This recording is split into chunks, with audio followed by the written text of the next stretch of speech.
E aí, será que chove? Quantas vezes você já se fez essa pergunta? E a resposta é importante para você decidir, por exemplo, se leva ou não um guarda-chuva, se leva ou não um casaco, se você sai de casa de carro ou a pé e se vale a pena viajar no final de semana. Só que além dessas decisões do dia a dia, as condições meteorológicas impactam também no mercado financeiro, na gestão do campo, entre tantas outras coisas que muitas vezes estão ligadas a diferentes engenharias. E é isso que você vai ver a partir de agora no quarto episódio da terceira temporada da série Agronomia Sustentável.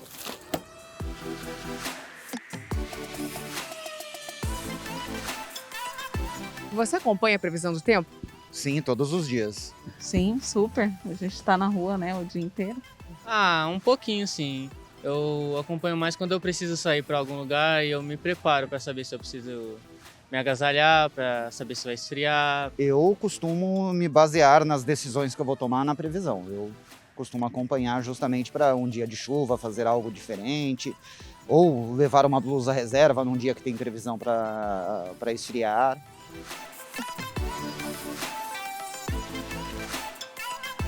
No Brasil, muitas das informações que mexem com o planejamento de todos nós partem do IMET, o Instituto Nacional de Meteorologia. Mas o que essa entidade centenária, com sede em Brasília, faz vai muito além de uma simples previsão do tempo. É aqui nesse espaço que os meteorologistas do IMET se reúnem diariamente para analisar as condições meteorológicas do dia e também do futuro. Além deles, outros meteorologistas estão espalhados em 10 distritos em diferentes regiões do país.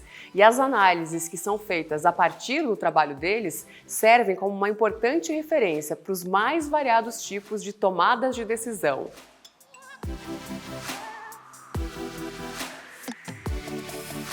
Você sabia, por exemplo, que a meteorologia influencia até no mercado de ações? E foi exatamente por isso que o IMET e a B3 Brasil Bolsa e Balcão, a Bolsa de Valores brasileira, fecharam uma parceria em 2021. A intenção é transformar informação em valor para os setores produtivo, financeiro e securitário de empresas listadas na Bolsa. O mercado financeiro está bastante interessado nas informações meteorológicas, né, para oferecer seguros, inclusive, para médicos, né, baseados nas condições meteorológicas observadas. Situações semelhantes já ocorrem em algumas atividades privadas e pode ser a decisão simplesmente acordar e decidir que tipo de roupa você vai usar. Mas você pode chegar a um nível de suspender uma atividade.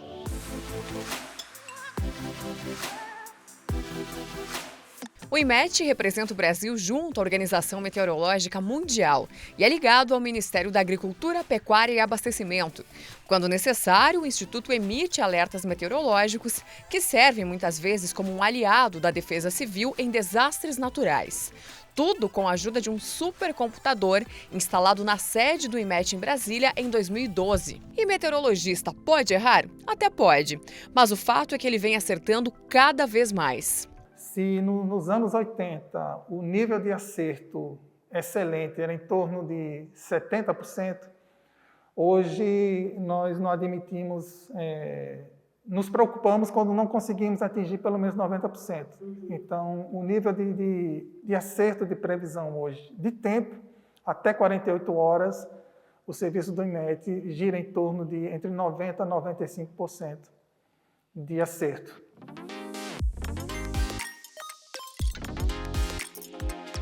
No campo, a previsão do tempo é o principal guia do produtor rural.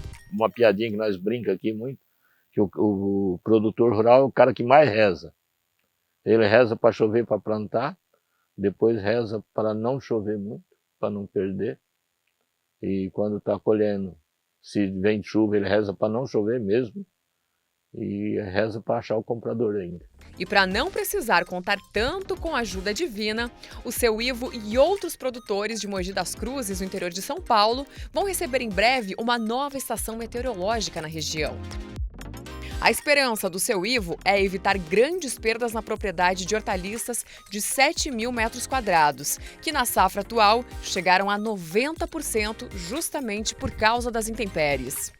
Se a gente tiver uma informação de bastante chuva num tempo variado aí de 40 dias, então você vai antecipar algumas colheitas. Por exemplo, a alface dá para tirar até com 38 dias, 42 dias. Aí a gente também, se é muita chuva, aí a gente deixa de plantar algumas plantas, que nem cenoura, beterraba, inhame. A gente não planta, né? Porque senão apodrece. Tudo que dá dentro do chão aqui é complicado. Aí a gente tem que plantar outras coisas e produtos mais rápidos, né? A meteorologia é o principal na tomada de decisões de todo o processo na área de produção. Desde a decisão, a tomada de decisão no preparo da terra, né, na época do plantio, nas boas práticas agrícolas e no final da colheita, né? Então, saber a época de plantar cada cultura, de preparar o solo, se vai chover muito, se não, né, quanto eu posso adubar, né? Essa é a principal importância de acompanharmos, né, a meteorologia da região. E se tiver escassez de produto no campo, já sabe, né? O preço vai subir lá na feira e no supermercado.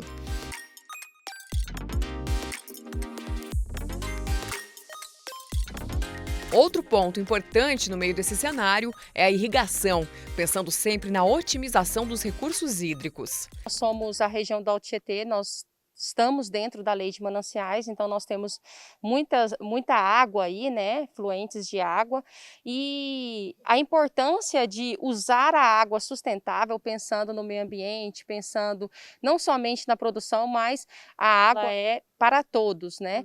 Então nós temos como produtor rural, como produtores, pensar na conservação e na sustentabilidade do meio ambiente.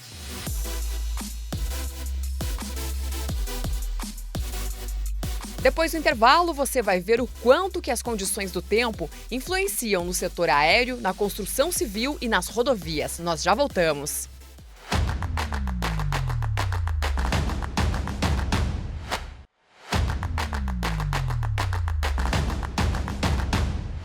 Faça chuva ou faça sol, o mundo não para. Mas muitas vezes é preciso mudar a rota. A chuva para nós ela é um desafio, porque hoje os nossos trabalhos eles não conseguem ser executados durante um período chuvoso.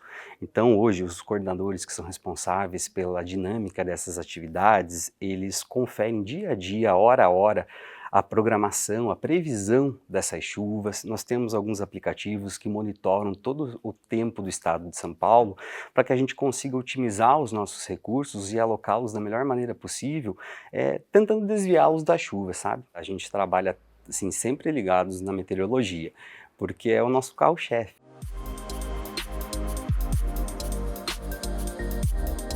O Thiago é engenheiro civil com especialização em segurança do trabalho e assumiu a gestão de conservação rodoviária em um grupo que administra cerca de 1.000 quilômetros de rodovias paulistas. Sediado em Jundiaí, no interior de São Paulo, ele coordena equipes de conservação nas rodovias. O trabalho que vocês desenvolvem aqui todos os dias tem impacto na vida de todas as pessoas, né? Porque, de certa forma, em algum momento as pessoas usam a rodovia. Sim, Sara, o nosso objetivo principal é garantir conforto, fluidez, orientação aos usuários. Quando o nosso trabalho não é percebido pelo usuário, mas que ele está sendo executado 24 horas por dia, é o nosso sentimento de dever cumprido. Porque todos os serviços eles visam a garantia dessa segurança e conforto para os nossos clientes.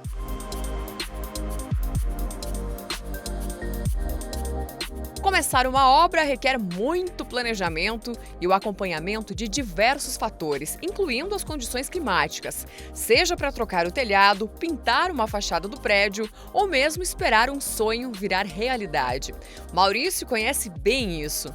Atualmente, trabalhando como coordenador de canteiros de obra, o engenheiro sabe que o cronograma feito lá no início de tudo pode mudar no meio do caminho.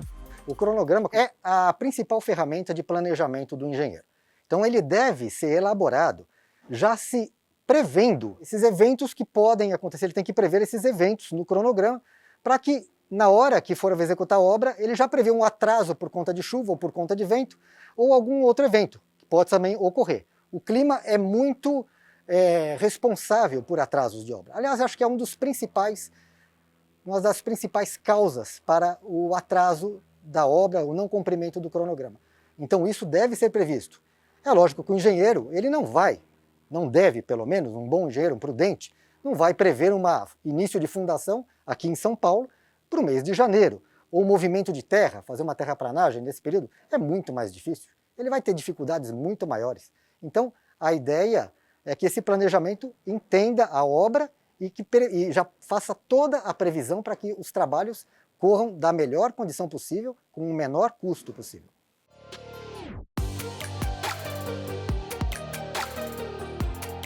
Da terra para o céu, fomos conhecer a estação meteorológica do aeroporto de Congonhas para entender como o clima impacta na aviação civil. O avião acabou de decolar do aeroporto. Até chegar ao destino, o tempo fechou. O que fazer? A decisão de pousar é do piloto, claro, sem colocar em risco os passageiros. A apuração das informações que vão para a torre de controle acontece nessa sala, com uma visão de 360 graus. As informações apuradas aqui na estação servem como uma referência para as mais diferentes tomadas de decisão. Uma chuva forte, por exemplo, pode mudar o local do pouso de uma aeronave, impactando diretamente na vida de centenas de passageiros. E o profissional que atua aqui tem que ficar com o olho na tela ou o olho no céu, né? Isso que você falou é a vigilância meteorológica. Ele tem que acompanhar os parâmetros que estão disponíveis aqui na estação meteorológica e, ao mesmo tempo, também tem que tem que visualizar os pontos que estão disponíveis para ele ter como referência na carta de visibilidade. Então, por exemplo, se está se aproximando um sistema frontal ou se está se aproximando um sistema local convectivo, tudo isso ele tem que verificar. Por quê? Porque tem informações que às vezes não vai aparecer na imagem satélite. Porque uma formação local, por exemplo, de um CB, é uma célula muito pequena para o pixel que a imagem satélite mostra. Então ele tem que ver no visual realmente, não tem como acompanhar na imagem por si só.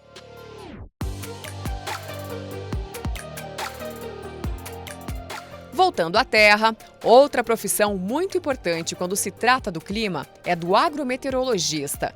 Caso do professor e também agrônomo Felipe Pilau, que leciona na Escola Luiz de Queiroz, em Piracicaba, interior de São Paulo. Você é agrometeorologista, mas a meteorologia ela faz parte da vida de todas as pessoas, né? Por exemplo, agora a gente está começando a gravar aqui, está chovendo, está impactando a gente também, né? Exato, né? Se você pegar de que forma a meteorologia ela impacta diretamente, mais diretamente na vida de todas as pessoas, é através da segurança alimentar. Né? Então, para a gente ter alimento de fato na mesa, nós precisamos que o campo tenha a capacidade de produzir e produza satisfatoriamente. E a produção só vai ser satisfatória se as condições meteorológicas forem satisfatórias para a planta.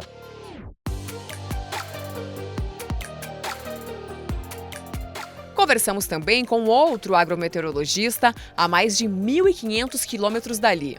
O Alexandre trabalha na Secretaria da Agricultura em Palmas, no Tocantins, e está sempre de olho no céu e nas novas tecnologias disponíveis para o setor. Sabemos que cerca de 50% da produtividade das culturas depende do clima. Só que o clima é um fator que você não tem o menor controle sobre ele. Então o que cabe a nós é fazer o quê? Um monitoramento. Então a gente procura fazer esse monitoramento, a gente procura se antecipar aos acontecimentos climáticos e se antecipando aos acontecimentos climáticos, o agricultor pode tomar uma melhor decisão.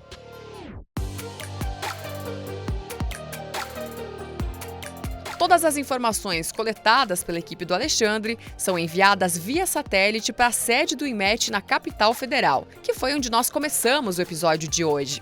A meteorologia também faz parte do rol das profissões do CONFEA, o Conselho Federal de Engenharia e Agronomia.